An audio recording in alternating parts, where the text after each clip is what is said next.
হাবিবা রান্নাঘর আপনাদের সকলকে স্বাগতম। বিকেলের নাস্তায় মুচমুচে ফুলকপি পাকোড়া। 2 ঘন্টার মতো মুচমুচে থাকবে এই পাকোড়া। চিকেনের পাকোড়া খাওয়া হার মানাবে। ভিডিওটি না টেনে পুরো দেখতে থাকেন আমি ফুলকপি পাকোড়া কিভাবে বানাচ্ছি।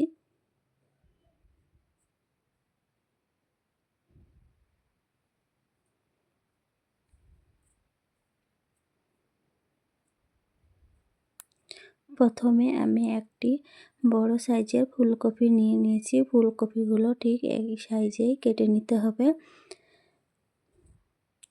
একটি পাত্রে আমি জল বসিয়ে দিয়েছি। জলটা গরম হয়ে আসলে আমি ওর মধ্যে দিয়ে দেব লবণ। ফুলকপিগুলো আমি গরম জলের মধ্যে সিদ্ধ করে নেব।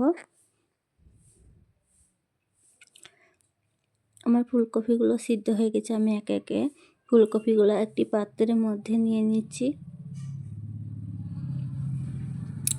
এবার দিয়ে দেবো স্বাদ মতো নুন, হলুদ গুঁড়ো, কাশ্মীরি লঙ্কা গুঁড়ো, জিরা গুঁড়ো, আজওয়ান, টমেটো সস, সয়া সস, আদা রসুনের পেস্ট আপনারা চাইলে গ্রেট করেও দিতে পারেন। এগুলি আমি একসঙ্গে ভালোভাবে মাখিয়ে নেব।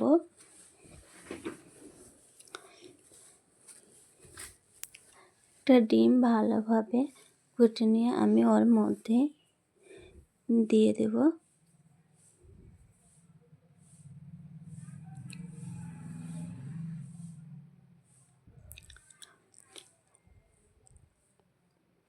দিয়ে দেব ময়দা, কর্নফ্লাওয়ার, আপনারা চাইলে চালের আটাও ব্যবহার করতে পারেন। এগুলি ফুলকপির সঙ্গে ভালোভাবে মাখিয়ে নিতে হবে যাতে ফুলকপির গায়ে ভালোভাবে লাগে। একটি প্যানের মধ্যে আমি তেল বসিয়ে দিয়েছি। তেলটা গরম হয়ে আসলে ফুলকপিগুলো একে একে তেলের মধ্যে দিয়ে দেব।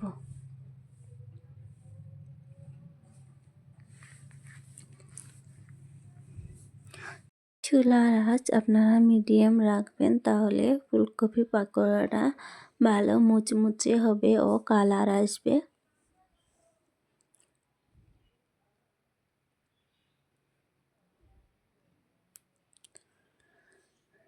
আমি এগুলিকে উল্টিয়ে দিচ্ছি।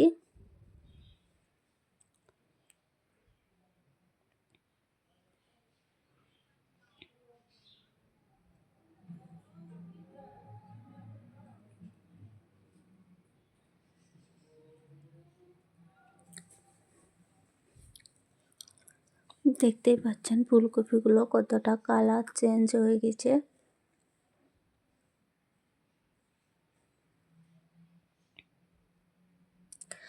আমি বাকিগুলো একইভাবে ভেজে নিচ্ছি।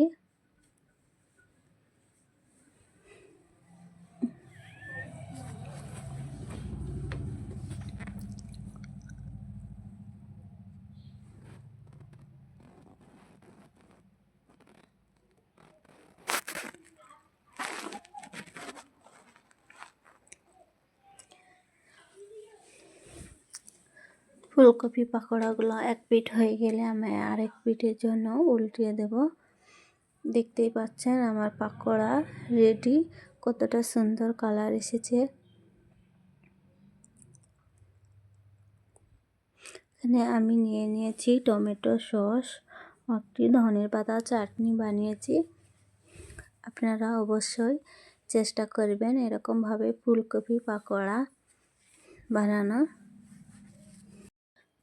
ভিডিওটি ভালো লাগলে কমেন্ট করবেন। পুরো ভিডিও দেখার জন্য ধন্যবাদ।